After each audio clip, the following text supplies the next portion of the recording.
နထိုးကြီးမှာခံရမှုကတော့ကွင်းမြင့်ကြီးမှာခံရတာပါကွင်းမြင့်ကြီးတကယ်ကိုပြစ်ကွင်းကောင်းနော်တကယ်ကိုကိုယ့်အတွက်စီးအသာစီးရတဲ့နေရာမှာခံရတယ်ဆိုတာကတော့တော်တော်လေးစစ်တပ်အနေနဲ့ပြန်လဲစဉ်းစားသုံးသပ်စရာတွေရှိနေပါပြီခင်ဗျာနော်စစ်အာဏာရှင်စနစ်ကိုကျွန်တော်တို့မကြိုက်ဘူးတိုးတော်လည်းပဲအခုလက်ရှိအကြက်တဲ့ဟာစစ်တပ်နဲ့တွဲပြီးတော့ထွက်မှာပဲရမယ်အဲ့တော့ပြောရရင်တော့စစ်တပ်နဲ့တွဲလုံးနိုင်တဲ့မြေကောက်ပွဲရလဒ်ပဲဖြစ်မယ်စစ်တပ်အာရခတစ်တို့အေးဝင်ရောက်လာနိုင်တယ်လို့ယူဆတဲ့ကြောက်ဖြူမျိုးရင်းနဲ့မြို့ပြင်ကနေရာတွေကိုစစ်ကောင်စီတပ်ကမြေမြုံမိုင်းတွေထောင်နေတယ်လို့သိရပါတယ်အားလုံးပဲမင်္ဂလာပါကျွန်တော်ရဲ့ဝေယံမြန်မာ channel လေးကနေပြန်လဲကြိုဆိုလိုက်ပါတယ်ဒီကနေ့တင်ဆက်ပေးမယ့်အကြောင်းအရာလေးကတော့တော်လိုင်းဘက်တော်သားတွေနဲ့စစ်ကောင်စီထောက်ခံသူတွေရဲ့သတင်းနဲ့သုံးသပ်ချက်တွေကိုပြန်လဲကြည့်ရှုဝေဖန်သုံးသပ်နိုင်ရန်တင်ဆက်ပေးသောသတင်းလေးများဖြစ်ပါတယ်နှစ်သက်ပါက subscribe လေးများလုပ်ပေးထားကြပါလို့တောင်းဆိုချင်ပါတယ်ခင်ဗျာပထမဆုံးသတင်းလေးကတော့အာရခတစ်တို့အေးဝင်ရောက်လာနိုင်တယ်လို့ယူဆတဲ့ကြောက်ဖြူမျိုးရင်းနဲ့မြို့ပြင်ကနေရာတွေကိုစစ်ကောင်စီတပ်ကမြေမြုံမိုင်းတွေထောင်နေတယ်လို့သိရပါတယ်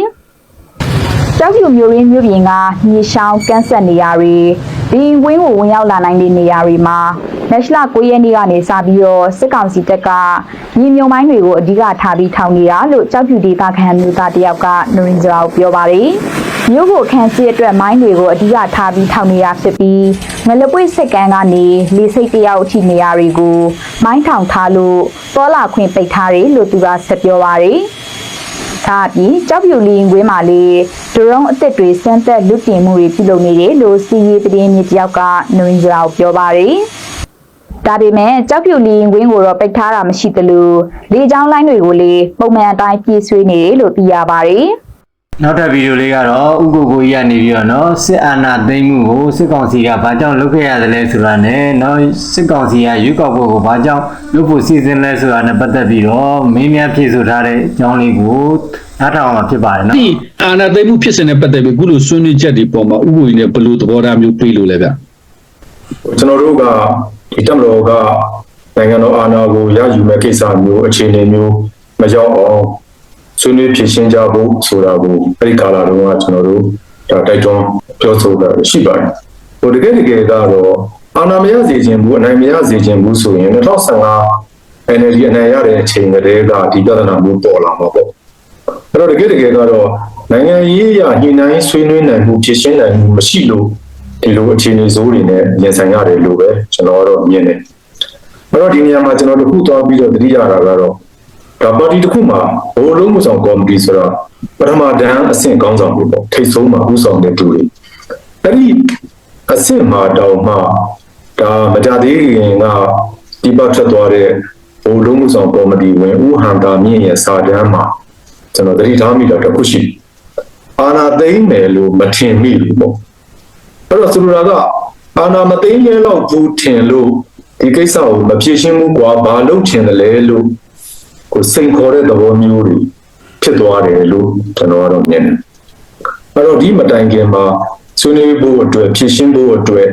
တက်ကနေပြီးတော့တောင်းဆိုတာတွေကြိုးပမ်းတာတွေအချိန်ချင်းရှိခဲ့တယ်ကျွန်တော်တို့သိရတဲ့ကိစ္စ။ရိုးတန်တန်လုပ်လည်းပဲရေဘူးရအဖြစ်ကတော့ NLD ဟာဟို majority ကိုရနိုင်တယ်။အဲ့တော့ကိုဗစ်ကြောင့်ရောနောက်တော့ဒီ commission တွေတော့ဒီပါတီဝန်ရံသူဆိုပြီးတော့ပါတီဝင်လို့လည်းမသုံးလုံးပဲနဲ့ဒီပါတီဝန်ရံသူဆိုတာတွေနဲ့လုပ်ခဲ့တဲ့ကိစ္စတွေမှာကတော့ဟိုတော်တော်များများရုပ်ပြဆင်းပြဖြစ်ခဲ့တာတွေရှိတာတော့အမှန်ပဲအဲသို့တော့ကျွန်တော်တို့ကိုယ်တိုင်တော်မှဒီကိစ္စကိုတရားဝင်မကန့်ကွက်ခဲ့ပဲနဲ့ဟိုဒီမိုကရေစီအင်အားစုဘက်ကနိုင်တာကျွန်တော်တို့ဟိုတချို့ကိစ္စတွေကိုမျက်စိပိတ်ထားခဲ့တာရှိတယ်အဲတော့အဓိကကတော့ဒီပြဿနာကိုအာဏာမသိမ်းတော့ဘူးထင်ပြီးတော့တကယ်ကတော့မဲစင်းပြဿနာကိုညှိနှိုင်းဖြေရှင်းရမယ့်ကိစ္စမအောင်မြင်တဲ့အတွက်ကြောင့်မဖြေရှင်းနိုင်တဲ့အတွက်ကြောင့်အခုလိုကြုံရတယ်လို့ကျွန်တော်မြင်ပါတယ်အဲ့တော့အဓိကကတော့မဲစင်းဆိုတာတက်ကိုနိုင်ငံရေးဆိုတာ compromise လုပ်ရတာပဲเนาะဟိုဆွေးနွေးညှိနှိုင်းမှုလုပ်ရတာဒါကြောင့်မို့လို့ဒီအခြေအနေကြီးကမဖြစ်တင်ပဲနဲ့ဖြစ်သွားခဲ့ရတယ်လို့ပဲကျွန်တော်မြင်ပါတယ်အဲ့ဒီအချိန်မှာဒါ NLD ဟာအာဏာကိုစုပ်ကိုင်ထားတဲ့လက်ရှိကင်တွယ်ကျင့်သုံးနေတဲ့အစိုးရတရက်ပဲ NLD အာဏာမရစေခြင်းလို့ဆိုရင်2015မှာကလေးကဒီပြဿနာပေါ်မှာပေါ့အဲ့တော့တကယ်တော့2015နဲ့2020ကြားထဲမှာမဟာမိတ်စုဖွဲ့မှု အားနည်းချက်တွေရောဟုတ်လားကျွန်တော်တို့တက်နဲ့ထိတ်တိုက်ရင်ဆိုင်ဖြစ်မှုတွေရောတောက်လျှောက်ဖြစ်တဲ့အဆုံးဒါနောက်ဆုံးမှာဒီလိုအခြေအနေမျိုးနဲ့ကြုံရတယ်လို့ကျွန်တော်တို့မြင်ပါတယ်ဗျ ဟုတ်ကဲ့အဲ့တော့ UNCC ရဲ့ဆွေးနွေးချက်နောက်နံပါတ်2အချက်ပေါ့နော်အဲ့ဒါတော့ဗာလဲဆိုအခုရွေးကောက်ပွဲစစ်ကောင်စီကဘာလို့လုပ်လဲပေါ့ဆိုတော့ဒါကတော့ तू ကစစ်ကောင်စီကသူတို့အာဏာသိမ်းမှုကိုဒီတရားဝင်ဖြစ်ဖို့အတွက်ဒါနိုင်ငံရေးထွက်ပေါက်အနေနဲ့ဒါလုပ်တယ်ဆိုတဲ့ဆွေးနွေးချက်ပေါ့နော်အခုရွေးကောက်ပွဲလုပ်လဲအဓိက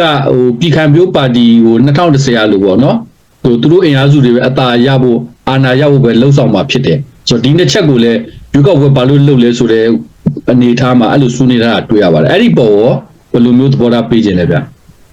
ဟိုအဲ့ဒါကတော့ဒီနိုင်ငံရေးကောင်းဆောင်တွေရဲ့စဉ်းစားသုံးသပ်ချက်ပေါ့နော်ချင်းကပ်မှုတွေနဲ့ဆိုင်နေလို့နေတယ်အဲ့တော့ဒီနေ့ချင်းထိုင်းနိုင်ငံမှာဟလာပါတီဖြတ်သိမ်းတာတောင်မှချက်ချင်းအစ်စ်ပြန်ထောင်တယ်လူထုနဲ့ဒီနိုင်ငံရေးနီလန်းကိုပြန်ပြီးတော့ရှင်းပြမှုကြိုးစားတယ်ဥပမာပြဆိုလို့ရှိရင်ကျွန်တော်တို့က Future Forward Party ကနေဖြတ်သိမ်းလိုက်တဲ့ Move Forward Party ဆိုပြီးတော့ပြန်ပြီးတော့တကြောပြန်လာတယ် Move Forward Party ကိုဖြတ်သိမ်းလိုက်တဲ့ People's Party ဆိုပြီးတော့တခါပြန်ပြီးတော့တက်လာတယ်အဲ့တော့ဒါတက်စင်ကိုပန်းနဲ့ဟလာကျွန်တော်တို့ဟိုညမပြန်ပြီးတော့တက်လာတယ်နော်အဲ့တော့အခုတခါတမီးပြန်ပြီးတော့တက်လာတယ်အဲ့တော့ဆိုလိုတာကနိုင်ငံရေးနည်းလမ်းကိုယုံကြည်တယ်အကြမ်းမဖက်နိုင်ငံရေးနည်းလမ်းကိုယုံကြည်တယ်ဆိုရင်မဆုံးမနစ်ဟလာလူထုထောက်ခံမှုကလည်းကိုယ့်ပေါ်မှာအခိုင်အမာရှိတယ်လို့ယုံကြည်ရင်ဒီနည်းလမ်းကိုလက်မလွတ်ရဘူးအဲ့တော့ဟိုဆိုလိုတာကအခုချိန်နေမှာကတော့စစ်တပ်ကသူတတလုံးဒီချင်းလေးနဲ့နေသွားလို့မရအောင်နောက်တစ်ခုကသူက2008ဖွဲ့စည်းပုံအခြေခံဥပဒေကိုကင်ဆွဲထားတာဖြစ်တဲ့အတွက်ကြောင့်2008ဖွဲ့စည်းပုံအရပဲရွေးကောက်ပွဲလုပ်တဲ့နေလမ်းနဲ့သူကဖြည့်ရှင်းပါပဲဆိုတော့နောက်တစ်ခုကတော့ဒီဟာကဟိုစစ်တပ်တစ်ခုတည်းကြောင့်မဟုတ်ဘူးကျွန်တော်တို့နိုင်ငံရဲ့ထိခိုက်နာကျင်မှုတည်ကြည်ပျက်စီးမှုတွေအတွက်ဒါနိုင်ငံရေးနေလမ်းနိုင်ငံရေး platform ပြန်ပေါ်လာဖို့အတွက်ကိုနှိုက်ကဒါဒီနီလန်းဟာအားလုံးရဲ့ဒါဖတ်ပေါက်ပထမအဆင့်ဖြစ်တယ်လို့ကျွန်တော်တို့အဲ့လိုမြင်တယ်။ဟုတ်ကဲ့နောက်တစ်ခုတော့အခုရွေးကောက်ပွဲလုပ်ပြီးဆိုပါတော့เนาะရွေးကောက်ပွဲလုပ်တဲ့နေရာမှာအတင်းကျပ်မဲပေးတာတွေလုပ်ခိုင်းမယ်နောက်မဲခိုးမဲလိမ့်တာတွေဒါဖြစ်နိုင်ခြေရှိရဆိုပြီးတော့ UNCC ကဆွေးနွေးထားတာရှိတယ်။နောက်ပြီးစစ်တပ်အောက်မှာကြောက်လို့ဟိုမဲပေးရတယ်ဆိုရင်လည်းဒါဟိုသူတို့ထိန်းချုပ်ထားတဲ့ဟာကအခုစစ်တမ်းတွေရပေါ့เนาะဆိုရင်21%လောက်ပဲရှိတယ်ဆိုတော့ဒီရွေးကောက်ပွဲကဘယ်လိုလုပ်ပြီးတရားမျှတမှုရှိမလဲဆိုပြီးပြန်ပြီးမေးခွန်းထုတ်တာလည်းရှိတယ်အဲ့ဒီပေါ်ရောဘယ်လိုပြောချင်လဲဗျဟိုတစ်ခုကတော့ဒီ2008ဖွဲ့စည်းပုံကိုကင်ဆွဲထားတာဖြစ်တဲ့အတွက်ကြောင့်သူ့မှာအကန့်အသတ်တွေရှိတယ်အဲ့တော့ပထမအကန့်အသတ်ကတော့ရေးပေါ်ကာလတစ်နှစ်ပြီးတော့6လနဲ့ချိန်အဲ့ဒီမှာမှတာမန်အခြေအနေမဟုတ်ဘူးဆိုပြီးတော့6လတိုးတာကလည်းဟို6လပြည့်တိုင်းစိတ်တိုင်းကြတိုးနေလို့မရဘူးဒါကတော့ဒါရွေးကောက်ပွဲကမဖြစ်မနေလုပ်ရမယ်ဆိုတဲ့အကန့်အသတ်တစ်ခုပေါ့အဲ့တော့နောက်တစ်ခုကတော့ကျွန်တော်တို့နိုင်ငံမှာ1951 52တုန်းကလည်းပဲဒါပြည်တွင်းစစ်ပေါ့တနိုင်ငံလုံးတိုင်းတာနဲ့ဒါအစိုးရတော်မှဒါဟိုရန်ကုန်အစိုးရဘဝကနေဖြည်းဖြည်းချင်းပြန်ပြီးတော့စူးစီးလာရတဲ့အခါကျတော့ဟိုရွေးကောက်ပွဲကိုအားလုံးမကျင်းပနိုင်ဘူးဒီလိုပဲအတုတ်လိုက်ခွဲပြီးကျင်းပခဲ့ရတာရှိတယ်ဆိုတော့ဒါကတော့အရင်အတွေ့အကြုံရပေါ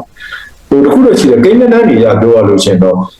တကယ်သာဟလာ20%လုံးပဲဟလာဒါစစ်တပ်ကထိန်းချုပ်နိုင်တော့တယ်ဆိုရင်သူတို့ထိန်းချုပ်နိုင်တယ်ဆိုတဲ့ဟာကကျန်တဲ့80%လုံးဆိုရင်သူတို့လည်းရွေးကောက်ပွဲလုပ်ပေါ်အဲ့နေတာဟုတ်လားဒီမိုကရေစီကိုလည်းတကယ်ယုံကြည်တယ်ဒီမိုကရေစီကိုအကောင့်ထဲပေါ်မယ်ဆိုရင်ပေါ့အဲ့တော့တကယ်တော့ကျွန်တော်ကဟိုပုံပေါ်နေပဲပြောရရင်လက်နက်ကင်ပဋိပက္ခတိတ်ပြီးတော့ကြီးထွားလာတဲ့အချိန်မှာဒီမိုကရေစီဟာနောက်ရောက်သွားနောက်တန်းရောက်သွားဟိုလက်နက်ကင်တာကအဓိကဖြစ်သွားပြီးတော့လက်နက်ကင်ပြီးနယ်မြေလွှမ်းမိုးတာကအဓိကဖြစ်သွားရင်ကျွန်တော်တို့ဟလာ88ရှစ်လေးလုံးရေတော်ပုံမှာကြွေးကြော်ခဲ့တဲ့ဒီမိုကရေစီရရှိရေးတိုးကြီးဆိုတာပျောက်တော့ဖြစ်သွားတယ်အဲ့တော့ဒီအချိန်လေးမှာကျွန်တော်တို့ဒါဒီမိုကရေစီပေါင်ပေါ့နိုင်ငံရေးပေါင်ပြန်ပေါ်လာဖို့အတွက်ကကျွန်တော်တို့ဒီနီလန်းကိုကျွန်တော်တို့ရွေးချယ်တာဖြစ်ပါတယ်နောက်ထပ်ဗီဒီယိုလေးကတော့ဘောမပြောင်းရနေပြီးတော့နော်နထိုးကြီးမှာသူတို့စစ်ကောင်စီတက်တယ်နော်အကြဆုံးများပြီးတော့နော်ဘုံမှုအစာဖန်ခံရတယ်ဆိုတော့ပတ်သက်ပြီးတော့ပောက်ကွဲပြောဆိုလာပြီးတော့ဘာတွေသူ့ဘာမင်းအောင်လိုင်းတက်ကိုဘာတွေဖောင်းလို့ပြောဆိုလဲဆိုတော့နားထောင်ကြည့်ရမှာနော်ပြောရမယ်ဆိုနထိုးကြီးမှာခံရတာတော့အမှန်ပဲခင်ဗျနထိုးကြီးမှာခံရမှုကတော့ကွင်းမြင့်ကြီးမှာခံရတာပါကွင်းမြင့်ကြီးတကယ်ကိုပြစ်ကွင်းကောင်းနော်တကယ်ကိုကိုယ့်အတွက်စီးအသာစီးရတဲ့နေရာမှာခံရတယ်ဆိုတာကတော့တော်တော်လေးစစ်တပ်အနေနဲ့ပြန်လဲစဉ်းစားသုံးသပ်စရာတွေရှိနေပါပြီခင်ဗျာနော်အားလုံးပေါင်းပေါ့နော်ဟိုကြာဆုံးဆိုလို့ရှိရင်အဲ့ဒီမှာအယောက်20ကျော်30နီးပါးအထိအားလုံးထိခိုက်သွားတယ်ပေါ့နော်ထိခိုက်နေလာခဲ့ရတယ်အဲ့တော့ ဒီစစ်တီအားလုံးမှာသူတို့မှာမိသားစုတွေရှိတယ်သူတို့မှာအိမ်မက်တွေရှိတယ်နော်သူတို့မှာဘဝတွေရှိတယ်ဘဝတွေအများကြီးစတေးလိုက်ရတယ်အခုအရှင်မိထားတဲ့သူတွေလည်းရှိတယ်စိတ်မကောင်းစရာပါဒီနထိုးကြီးဆိုတာကနေရာတိုင်းဟာသဘုံနယ်မြေဖြစ်တယ်နော်နေရာတိုင်းမှာလည်းဒီနေရာတိုင်းမှာနားတွေရှိတဲ့နေရာဖြစ်တယ်အဲ့တော့တကယ်သဘုံတွေကြီးဆိုးတဲ့အရက်သဘုံတွေအားလုံးကချိတ်ဆက် contact တွေအရင်ကမိနေတဲ့နေရာကိုဒါမျိုးရှင်းအောင်လဲတယ်လို့မျိုးတန်းစီပြီးတော့သွားတယ်ဆိုတဲ့ကဒီ view ဟာမှုကိုတို့ကမေးရတော့မယ်လဘခောက်မေးရတော့မယ်ဘလို့စိတ်ကူးမျိုးနဲ့များသွားလိုက်တာလေပေါ့ဗျာနော်ဒါမျိုးခံရတာကြီးကတော့ပိတ်ခါကြတာနံပါတ်1ချက်ပေါ့ဗျာနော်စစ်တီတွေအတွက်ရန်ကိုဝမ်းနေရတယ်နော်ရန်ကိုကြေခွဲရတယ်တော့ပါတော့လဲစစ်သားဆိုတော့လေဒါစစ်သားရဲ့အလုပ်ကဒါ a part of job ပေါ့ဗျာနော်သူရဲ့အလုပ်ရဲ့အစိပ်ပိုင်းတစ်ခုပေါ့ဒါကိုနားလဲပြင်မဲ့လေကိုယ့်ရဲ့သုံးမကြမှုစီမံခန့်ခွဲမှုဉာဏ်ဖြစ်မှုကြောင့်ဒါမျိုးဖြစ်ရတာကတော့ညင်းလို့မရဘူးဗျာနော်အဲ့တော့ဒီနထိုးကြီးမှာဖြစ်သွားတဲ့ပုံစံအရဆိုလို့ရှိရင်ကိုယ့်ရဲ့ view ဟာညံ့ဖြစ်မှုတွေပါပဲဒီလောက်ထိသဘုံကြီးဆိုတဲ့အရက်မှာသွားပြီးရှင်းအောင်လဲသူမျိုးသွားတယ်ပေါ့နော်ဒါကလည်းတခုပြောစရာဖြစ်တယ်အဲ့တော့နထိုးကြီးကိုအင်အားလည်း200လောက်နဲ့သွားတယ်လို့ကြားသိရတယ်ပေါ့နော်အဲ့တော့ပုံစံပြက်စီးပြီးတော့တက်မလို့ရုပ်ပြက်စင်းပြက်ကိုဖြစ်သွားတာပေါ့နော်စစ်တပ်ပါတိတ်ခါကျသွားတာပေါ့အဲ့တော့ဒီနထိုးကြီးဖြစ်စဉ်မှာအမှန်တကယ်လောက်အောင်ပုံစံတွေကဒီတော့ပြကွင်းမြင့်ကြီးဆိုတဲ့နေရာလျောက်ကတော့ဒါကိုလူကိုမတမျောတာလည်းပါတာဆိုလိုချင်တာကဒီစခန်းသွားပြီးနော်ဒီလိုမျိုးပေါ့စစ်ကြောင်းထိုးသွားပြီးဟဲ့ဆိုရင်အနောက်မှာဒီဘယ်မှာဆိုလို့ရှိရင်လေချောင်းပစ်ကူဆိုတာခင်ဗျားတို့ဒီ jet fighter တွေကိုသူများမကြောက်ဘူးခင်ဗျားတကယ်တမ်းကြောက်တာကနော် helicopter တွေပေါ့ဗျာနော်တကယ်ဒီရုပ်ဆိုးကြီးတွေကိုကြောက်တာနော်ဝိုင်တွဲတွေကိုကြောက်တာ jet fighter ကိုသူတို့တိတ်မကြောက်ကြဘူး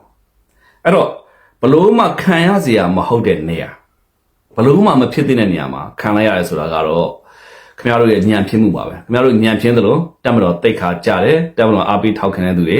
အနှိမ့်ဘက်ကနေအခုရောက်သွားတော့ဗျာနော်အဲ့တော့ကျွန်တော်တို့ဒီနေ့ပြောမှဆိုရှင်တော့တောက်ချက်ကွဲတယ်ပေါ့ဗျာနော်နာအရှိတရားပါပဲအဲ့တော့နထိုးကြီးမှာတကယ်တမ်းလှုပ်တဲ့ပုံစံကတော့အထိုင်စခန်းတီးလိုက်ပါတီးပြီးတော့မှအောင်မြေချက်ပါအောင်မြေချက်တဲ့နေရာမှာလဲ drone လေကြောင်းပစ်ကူဆိုတဲ့နေရာမှာ jet fighter လဲဆိုလို့ရှိရင်တကယ်ဒီ helicopter တွေပေါ့ဗျာနော် helicopter တွေကို MI17 တို့ဟလားအဲ့လိုမျိုး helicopter တွေစစ်ရဟတ်ရင်ကိုပဲသူတို့ပိုကြောက်ကြပါစစ်ရဟတ်ရင်နဲ့ဆိုလို့ရှိရင်ကောင်းမှတော့မလွတ်တဲ့နေရာမျိုးအဲ့လိုနေရာမျိုးเนาะနောက်ထပ်စစ်ရဟတ်ရင်အပြင်ကိုနောက်ထပ်ကျွန်တော်တို့ဒီ paramotor ပေါ့ဗျာเนาะ ladies ဘယ်လိုမှဆို ladies စစ်တီတွေပေါ့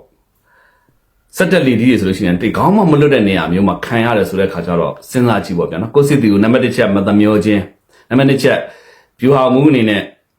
ဖြစ်ကြတဲ့ဇန်လှုပ်ခြင်းလို့ပဲကျွန်တော်တို့ကတော့ဒါရက်သားတယောက်အမြင်နဲ့တော့သုံးသပ်တယ်ပေါ့ဗျာเนาะဟုတ်ပါပြီเนาะပြောင်းရဲ့မင်းမဲ့ပြူအောင်မှုတက်လုပ်လိုက်ပါတော့เนาะမင်းမဲ့ပြောတော့ရေခဲပါဆိုเนาะအမြဲတမ်းစေးအသာစီးရပြီးတော့လက်နဲ့အင်အားလူသူအင်အားတွေတာနေပြီတယ်เนาะစိတ်တက်ညံပြင်းနဲ့စိတ်တက်ဟွာမရှိလို့ရှိရင်เนาะပြည်သူနှလုံးမသိမ်းကြုံဆိုမင်းတို့အမြဲတမ်းရှုံးနေမယ်ဆိုတာကိုမင်းတို့မှတ်ထားပါเนาะပြောင်းရင်အောက်ကွဲမနေနဲ့เนาะစိတ်သာရှော့ထားလိုက်တော့เนาะမင်းတို့နောက်လည်းထပ်ရှုံးအောင်ပါပဲเนาะနောက်ထပ်သတင်းလေးကတော့ရခိုင်ပြည်မှာเนาะစစ်ကောင်စီနဲ့ပတ်သက်တဲ့ဆက်နွယ်တဲ့ခရိုနီတွေနဲ့သူပိုင်ဆိုင်တဲ့เนาะပိုင်ဆိုင်မှုတွေကိုချိတ်ပိတ်သိမ်းဆည်းတာနဲ့ပတ်သက်ပြီးတော့ကိုရှမ်းလေးကနေပြီးတော့သုံးသပ်ပြောဆိုထားတဲ့သတင်းလေးကိုနားထောင်မှာဖြစ်တယ်เนาะအခုငပလီတန်တွဲမြို့ကိုအရကတက်တော့ AA ကအလုံးစုံထိတ်ချုပ်ထားတာကျွန်တော်မိသားစုတွေသိပါတယ်နော်ဆိုတော့ရုရှားရဲ့ယင်းဒီမြုပ်နှံမှုအကုန်လုံးပလုံးပြတ်သွားပါတယ်နောက်23ကျွန်တော်ထင်တယ်ကျွန်တော်တို့ဒီ10-20ခွန်စစ်စင်ကြီးပထမလှိုင်းမတိုက်ခင်မှာတို့တွေဒါရုရှားနဲ့ MOU စာချုပ်ချုပ်ဆိုခဲ့တယ်လို့တော့ကျွန်တော်ကတော့ထင်မှတ်မိပါတယ်ဟုတ်ပြီဒါတွေမဲလားဒါတွေမကသေးဘူးကျွန်တော်မြင်ပါတယ်ကမ်းခြေမှာရှိတဲ့ကျွန်တော်တို့ကျင်း9ပွင့်ဟိုတယ်65လုံးဝေါအများကြီးပဲနော်ကိုလည်းလက်ရှိအရကတက်တော့ AA ကချိတ်ပိတ်ပြီးတော့ပြည်သူပိုင်းတိတ်ထားတာပါအဲ့ဒီထဲမှာဘယ်သူတွေပါလဲဆိုတော့မင်းအောင်လိုင်းပြောတဲ့စကားကိုကျွန်တော်ကနားထဲမှာပြန်ကြားရှောင်မိတယ်သူရဲ့သားသမီးတွေကိုကောင်းကောင်းမွန်မွန်လုတ်ကင်စားတောက်ဖို့ရိုးရိုးသားသားရှာဖွေဖို့အတွက်တော့တင်ဆုံးမထားပါတယ်ဆိုတော့သူကို၌ဖြေခဲ့တဲ့ interview လေးပါဟုတ်ပါရဲ့အမတေးမင်းအောင်လိုင်းတောက်အောင်ပြည့်စုံပိုင်တဲ့အမရာဟိုတယ် နံပါတ်2မင်းအောင်လိုင်းနဲ့မိသားစုနီးစပ်သူအောင်မျိုးမင်းတွေပိုင်ဆိုင်တဲ့ Amazing Hotel နံပါတ်3အရင်ကစစ်ခွေးဗိုလ်ချုပ်ကြီးတွေဖြစ်တဲ့မောင်အေးရဲ့သမီးပိုင်ဆိုင်တဲ့ဒေါ်နန္ဒာအေးပိုင်တဲ့ကျွန်တော်တို့ hotel ပြီးတော့ရင်တန်းရွှေရဲ့သားထုံးနိုင်ရွှေပိုင်တဲ့ hotel တွေပြီးတော့ရင်ချစ်နိုင်ဦးဆောင်တဲ့အေရင်အုပ်စုရဲ့အေရင် hotel တွေပါဝင်တယ်ပြီးတော့ရင်ကျွန်တော်တို့ကမ္ဘာစာအုပ်စုပိုင်တဲ့ Jasmine Hotel တွေလည်းပါပါတယ်ဒေသရဲ့ True Family ပိုင်ဆိုင်တဲ့ hotel တွေလည်းပါသလိုပြည်သူစစ်ခေါင်းဆောင်ခရိုနီနေဝင်းထွန်းပိုင်ဆိုင်တဲ့ဗရမ ्या နဂါ companyပိုင်ဆိုင်တဲ့ Jasmine Hotel တွေလည်းပါပါတယ်ဆိုတော့ကမ္ဘာအလုံးကြီးဒါတရားဝင်းကျင်လို့တော့မှတွက်ချက်လို့ရတဲ့ hotel တွေကလက်ရှိဘယ်သူလက်ထဲမှာလဲကျွန်တော်မြင်ပါအာရခတ်တော်လက်ထဲမှာနော်ရန်ကိုဟော့နေတဲ့မာလာနဲ့ဆက်နွယ်ထားတဲ့ခရိုနီဦးကြောက်တောင်ရဲ့ပိုင်ဆိုင်မှုတွေကိုအာရခတ်တော် AA ကအလုံးစုံချိတ်ပိတ်လိုက်တဲ့အကြောင်းကျွန်တော်မြင်ပါပြီကျွန်တော်မိသားစုတွေလည်းကြားပြီးမှာပါဆိုတော့သူကို၌လည်းဝန်ခံထားပါတယ်ဦးကြောက်နီဆိုတဲ့သူဆိုတော့သူ့ရဲ့ပိုင်ဆိုင်မှုအမေရိကန်ဒေါ်လာ 9.6 သန်းဒါပပလေးပဲရှိတယ်เนาะကျွန်တော်မြင်ပါပပလေးပဲဒါသူတို့ကပြောမယ်ဒေါ်လာ 9 သန်း 6 သန်း 9 သန်း 10 သန်းစသည်အဖြစ်အဲ့ဒါကလက်ရှိကျွန်တော်တို့ဒါအာရကတတော် AA ထိန်းချုပ်ထားတဲ့နေရာအတွင်းထဲမှာရှိတဲ့ပိုင်ဆိုင်မှုပြောချင်တာကတော့အခွန်တက်ရဲ့တန်ဖိုးတိတိလေးပဲရှိသေးပါတယ်နောက်တဲ့ဗီဒီယိုလေးရတယ်နော်ဘောမကြောင်မျိုးမင်းရနေပြီးတော့နော်စစ်ကောင်စီနဲ့ဆက်နွယ်တဲ့ခရိုနီတွေရဲ့ပိုင်ဆိုင်မှုတွေကိုချိတ်ပိတ်သိမ်းဆည်းတာနဲ့ပတ်သက်ပြီးတော့ဘလို့တွေလောင်မြိုက်ပေါက်ကွဲထားပြီးတော့ဘာတွေထက်လက်ပြောဆိုထားလဲဆိုတော့နားထောင်ကြည့်အောင်နော်ဒါတိဖို့လို့မြေ infra ရှိတယ်မြေရဲ့တန်ကြီးကကောပြီးတော့တူပြီးရောင်းရွှေ့လို့မရတာ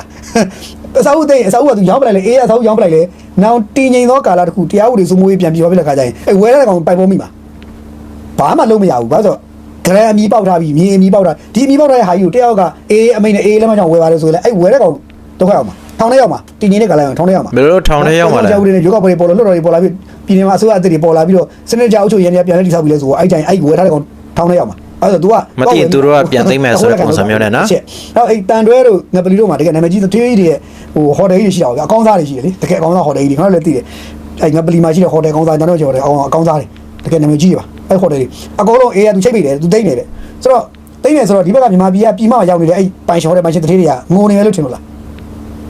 စစ်ပွဲစာပြစ်ကြတဲ့ပစ္စည်းရောဟောတုလို့မှတ်ထားတာခင်ဗျာသွားပြီတော့တင်ခါရပဲဒါပေမဲ့တေချာတာဒီပစ္စည်းတွေကိုတို့ကအဲ့ဒီထားပါတော့ဟိုတယ်တစ်လုံးဆိုအဲ့ဟိုတယ်တစ်လုံးကိုအေးကချိတ်ပိတ်တယ်ချိတ်ပိတ်ရောပါဖြစ်တော့ဘာမှမဖြစ်ဘူးဒီဟိုတယ်အမီပေါက်ပိုင်ရှင်ကဥပဒုဆိုဥပဒုပဲအဲ့ဥပဒုပဲပိုင်ရွာပဲခင်ဗျာအဲ့တော့အေးကဒီခိုင်နေတဲ့လုပ်ငန်းရှင်လာမင်းတို့ငါရောင်းမယ်ဆိုရင်ဘယ်ကောင်ဝဲလဲဝဲတော့ဝဲလေချိန်တန်လို့ရှိရင်ဥပဒေကြောင်းရပြန်ပြောရင်အဲ့ဒီကောင်ထောင်းလိုက်အောင်ပါလို့ကျွန်တော်ပြောတာရှင်းရှင်းလေးအဲ့တော့တထေးကြီးကဘာဖြစ်လဲပြုံးပဲကဲဘာဖြစ်လဲလုပ်ငန်းမလဲပတ်ဘူးဝင်နေမခံဘူးအဲ့တော့ငါမကုန်ဘူးအဲ့မြေကနှစ်တွေကြာရင်တမိုးတက်အောင်မယ်မြေနဲ့အစာအုပ်ကတမိုးတက်လာမှာအဲ့တော့အစာအုပ်တွေဖြုတ်ရောင်းမယ်ဆိုတော့ရောင်းလို့ရတာပဲမြေကြီးကကြံနေသေးတာမြေကြီးကိုကော်ပြီးအောင်မရတာအဲ့တော့ပိုင်ဆိုင်မှုကရှုံး0ပြတ်သွားတယ်ဆိုတာမရှိဘူးရောက်တာပဲနော်သူတို့ရဲ့ပိုင်ဆိုင်မှုဆုံးရှုံးတာရှိပြီးတော့ကာလာတစ်ခုပြန်ရောက်ရင်သူတို့တမိုးတယ်နှစ်ဆအောင်ပြန်တက်လာအောင်မှာဆိုတော့ဒါကြောင့် AC ပဲလို့ဆိုရတော့sorry အဲ့လုပ်ငန်းရှင်တွေ AC ပဲဒုနာနေပါ AA ကအဲ့တော့ဘူးမသိကိုပြီးရှောက်လုံနေတာပေါ့နော်တော်တော်ရီဖို့ကောင်းတယ်ဒီလူတွေလည်း AA ကောင်တွေလည်းဟိုဘာလဲဆိုတော့ဒီတထေးတွေများသူတို့များပတ်စံများပေးမလားလို့ဆိုပြီးတော့လှမ်းပြီးတော့များနည်းနည်းလေးဟိုဘာခေါ်လဲဟိုပြစ်စာပို့ပြီးတော့သူတို့ပတ်စံပေးဖို့များဟိုခြူကျင်လာတော့မသိဘူးပေါ့ဗျာအဲ့လိုတော့ရှိတယ်နောက်တစ်ခုကဒီရခိုင်ပြည်နယ်မှာဘန်တွေရှိတယ်ဘန်တွေအများကြီးလေခင်ဗျာဘန်တွေနာမည်ကြီးဘန်တွေအကုန်လုံးရှိတယ်အဲ့ဘန်တွေအကုန်လုံးရှိတယ်မြို့ကြီးတွေမှာအဲ့ဘန်တွေရှိတော့အဲ့ဘန်တွေအစာအုပ်တွေကိုလည်းသူတို့သွားပြီးချိတ်ပေးဦးမလားမသိဘူးပြောရမရဘူးခင်ဗျာအဲ့တော့တော်တော်စိတ်ဝင်စားဖို့ကောင်းတယ်ဒီ AA ဒီလောက်ရကဟိုဒီ AA လောက်ရကပါဆိုခမှုရှိလို့နိုင်တယ်ပြီးရင်မစင်စားတတ်ဘူးမစင်စားနိုင်စင်စားဆင်ရုံတွေအသိမရှိဘူးရမ်းလုပ်တဲ့သဘောတော့ရှိတယ်အဲ့ဒါကိုတော့တွေ့ရတယ်ဆိုတော့လုပ်ပေါ့ဒါကတော့ဘာမှမဖြစ်ဘူးသူတိတ်ုံမကလို့အဲ့မြေကြီးကော်ပဲတူသွားအချိန်တိုင်းအဲ့မြေကမြေပြန်ပို့ပြီးတော့အစာအုပ်ပြန်ဆောက်လို့ရတယ်မြေပြန်ပို့ပြီးတော့ခုနအဲ့မြေကြီးကိုပိုကောင်းတဲ့ development ပြန်လုပ်လို့ရတယ်အဲ့တော့ AA အနေနဲ့ကသူတို့တိတ်နေဆိုတာရှင်းပြရင်ဘာလဲဆိုတော့စာရွက်ပေါ်မှာသာတိတ်လို့ရတာမြေပြင်မှာအထောက်ထားစာရွက်စာတမ်းအနေနဲ့ပိုင်ဆိုင်မှုဂရန်အမီပေါက်တွေကဖျောက်ပြလို့မရပါဘူးအဲ့တော့သူလုပ်တာအလကားပဲဆိုကျွန်တော်ပြောချင်တယ်လောလောဆယ်တော့သူတို့ကတိတ်လိုက်ပြီဘာလို့လိုက်ပြီဆိုတဲ့စကားလုံးကြီးကတော့အကြီးကြီးပေါ့ဗျာဒါပါပဲနော်အဲ့ဒါလေးကိုသိသိချင်းလို့ကျွန်တော်ပြောတာ AA လို့ရကဂမှုရှိလို့နိုင်တော့ပြောချင်တာဟုတ်ပါပြီနော်ဘာတွေအားမလို့အားမရဖြစ်နေလဲကြောင်မျိုးမေးရေနော်သူတို့ပိုင်လို့နော်သူတို့နိုင်လို့သူတို့သိမ်းတာပဲနော်မင်းဘာမရောက်နိုင်နဲ့နော်ပြည်သူတွေပိုင်ဆိုင်တဲ့အိမ်ချမ်းမြေတွေကိုချိတ်ပိတ်သိမ်းစီးတာတွေမတရားလှုပ်ဆောင်တာတွေရှိခဲ့တာပဲနော်ဒါတော့နော်နိုင်သူအသာစီးရာရေးပဲနော်ဒါကတော့တဏှာပြောင်းမှာဥပဒေပဲရှိတာမင်းဘာမရောက်နိုင်တဏှာပြောင်းမှာဥပဒေထားပြီးတော့မင်းတို့ပြည်သူပိုင်တဲ့ပစ္စည်းတွေကိုမတရားသိမ်းစီးပြီးတော့အနိုင်ကျင့်ပို့ချခဲ့တာတွေနော်အခုတော့ဝစ်လဲတာပဲနော်